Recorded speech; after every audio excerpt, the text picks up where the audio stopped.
अस्सलाम वालेकुम, welcome back to my YouTube channel Eman official. आज हम कैनवा ऐप देखेंगे किस तरीके से हम कैनवा पे एक सर्टिफिकेट को क्रिएट कर सकते हैं। आपने लास्ट वीडियो में देखा होगा किस तरीके से मैंने सारा जितने भी फीचर्स हैं इसके कैनवा ऐप पे शो करवाए थे। ये देखिए हमारे पास ये सारे टेम्पलेट मौजूद हैं जिनको हम थोड़ा सा एडिट करने के बाद कोई भी चीज़ क्रिएट कर सकते हैं। हम सर्च करेंगे सर्टिफिकेट को, जैसे हमारे पास सर्टिफिकेट आएंगे यहाँ पर हमारे पास डिफरेंट टेम्पलेट्स मौजूद होंगे। 14,000 टेम्पलेट्स हमारे पास सर्टिफिकेट से रिलेटेड मौजूद हैं। 14,000 सर्टिफिकेट्स आपके पास मौजूद हैं जिनको आप थोड़ा सा एडिट करके किसी को भी प्रोवाइड कर सकते हैं। फॉर एग्जांपल हम डिफरेंट कोर्सेज वगैरह करवाते हैं तो हमने उनको सर्टिफिकेट प्रोवाइड करने होते हैं, तो हम with in second with in minutes जो है उनको क्रिएट कर सकते हैं, एडिट कर सकते हैं।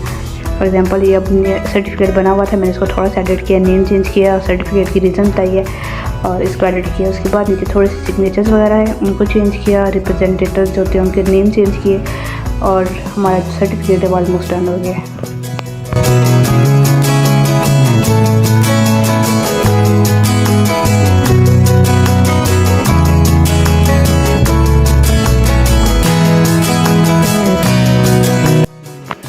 सर्टिफिकेट बनाने के बाद आप ऊपर डाउनलोड का बटन है, आप उससे डाउनलोड कर सकते हैं। Thank you for watching this video and kindly like and subscribe and share my YouTube channel. Thank you.